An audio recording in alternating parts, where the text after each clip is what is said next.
Il mio amore con Ghosts Goblins è iniziato in sala giochi e poi si è consolidato con la sua conversione per NES. Da lì è stata una montagna russa di emozioni tra grandi soddisfazioni e cocenti disfatte. Poi, 36 anni dopo, ti presentano il nuovo Ghosts Goblins Resurrection in esclusiva su Switch e che fai? Hai giocato tutti i capitoli precedenti, compresa la riproposizione per Game Boy Advance, la versione Ultimate per PSP e anche gli spin-off in 3D di Maxi. Ovviamente lo compri, ma l'unica grande preoccupazione è capire se il gioco è ancora difficile come ti aspetti. Così lo avvio, parte l'introduzione dove rapiscono la principessa mentre Arthur riposa con i suoi soliti boxer e scelgo la difficoltà leggenda che riporta la frase "Questo è il vero Ghosts and Goblins". Il secondo zombie che incontro mi compare sotto i piedi e mi lascia in mutande e dopo 30 secondi dall'inizio del livello finisco tramutato in scheletro. A quel punto sospiro e sono pronto a credere che la serie Capcom sia davvero tornata. Per i giovani aspiranti cavalieri che non conoscono questa grande saga Capcom, basti pensare che Ghosts and Goblins è considerato da sempre uno dei giochi più tosti mai creati. Nell'armatura scintillante del prode Arthur dovremo percorrere mappe che vanno da sinistra a destra, saltando, lanciando armi contro le creature del male e superando pericolose aree per salvare una bella principessa. Per certi versi ci troviamo dalle parti di un run and gun, in cui si salta e si sparano lance, pugnali, torce e altri oggetti che in casi specifici colpiscono solo a distanza ravvicinata. A differenza delle primissime uscite, sono state inserite dinamiche prese da altre più recenti, come la possibilità di attaccare sia verso l'alto che verso il basso. La storia e le dinamiche generali sono poi molto semplici e intuitive, e ciò porta i giocatori ad avvicinarsi con spavalderia, per rimanere di stucco quando trappole, aree e nemici a dir poco diabolici gli sbarrano brutalmente la strada. Come avrete capito, Ghosts Goblins è sempre stata una serie difficile e con Resurrection questa apprezzata qualità è stata mantenuta. La buona notizia è che il gioco è consapevole di poter diventare frustrante e per non allontanare anche i giocatori alle prime armi propone 4 livelli di difficoltà effettivamente diversi e perfetti per padroneggiare le dinamiche e i livelli del gioco. Il più basso, per esempio, rende l'armatura più resistente, permettendovi di essere colpiti 4 volte prima di morire. E se questo dovesse accadere, e accadrà, potrete ricominciare a giocare partendo dal punto preciso in cui Arthur si è trasformato in scheletro.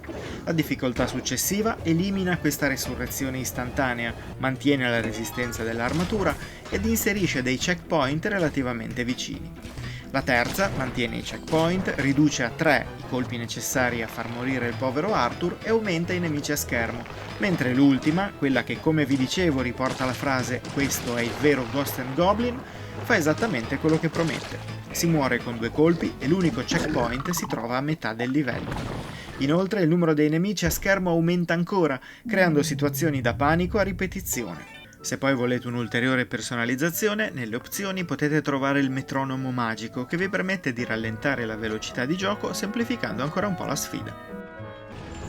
Il settaggio dei livelli di difficoltà svolge un lavoro eccellente, ma per funzionare al meglio servivano livelli di altissima qualità. L'idea è stata quella di prendere alcuni stage dell'originale Ghosts Goblins e alcuni del suo seguito, Ghouls and Ghosts, e di creare così una sorta di remake che contiene i livelli di entrambi. Il risultato è fenomenale, specie per quelli che conoscono gli originali e possono notare come sono state adattate e modificate situazioni iconiche come l'arrivo del demone Firebrand nel primo stage. Anche i boss sono tornati al loro ruolo, arricchiti però da dinamiche inedite e da situazioni che prenderanno alla sprovvista anche i fan più accaniti. Per far fronte alle minacce voleranno un sacco di armi diverse, ma è stata data importanza anche all'esplorazione. Oltre ai forzieri da far comparire raggiungendo parti dello stage difficili o saltando in luoghi specifici, troveremo anche diverse fatine. Alcune svolazzano avanti e indietro, mentre altre vanno inseguite prima che spariscano. Entrambe però sono considerabili come una sorta di valuta magica con cui potremo comprare bonus permanenti e magie da un albero sacro che rappresenta un vero e proprio skill tree con cui migliorare Arthur prima di ogni livello. Potremo così portare con noi 2 diverse armi da alternare o diverse magie che ora non necessitano più dell'armatura d'oro per essere lanciate.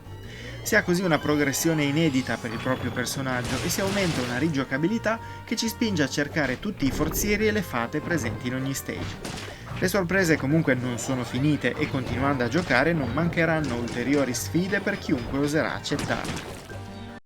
Il re-engine, responsabile di Resident Evil 7, del futuro ottavo capitolo, di Devil May Cry 5 e anche dell'imminente Monster Hunter Rise, si dimostra un motore grafico davvero versatile, in grado di gestire senza alcun problema modifiche dello scenario, tanti nemici a schermo e mostri giganti, mantenendo al contempo una fluidità eccellente. I colpi vanno a segno come ci si aspetterebbe e le hitbox non creano mai situazioni in cui qualcosa sembra andare storto.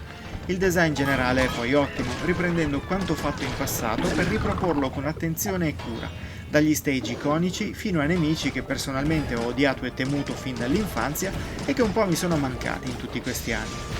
Anche la parte audio segue questa strada e iniziare il primo livello in attesa che parta la celebre soundtrack della serie è una bella sensazione.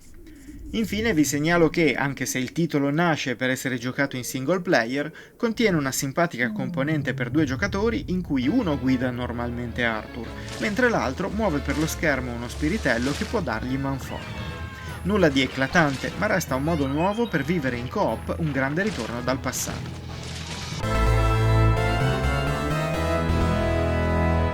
Ghosts & Goblins Resurrection è una bellissima sorpresa per tutti i fan storici, ma anche per chi vuole un titolo frenetico, complesso ed esaltante. Per i giocatori che come me hanno vissuto quel periodo magico fatto di scoperte e innovazione costante, l'originale è stato il Dark Souls degli anni '80, con la sua difficoltà esagerata che però oggi può essere regolata in vari modi, così da permettere a tutti di fare la sua conoscenza. Gli irriducibili ameranno la sua rinnovata cattiveria, mentre tutti gli altri apprezzeranno il suo voler essere maggiormente avvicinabile. Un'esclusiva per Nintendo Switch notevolissima, sia giocata in portabilità che sullo schermo di casa, con comandi semplici e sfide tostissime. Insomma, un episodio di Ghosts & Goblins assolutamente da non perdere.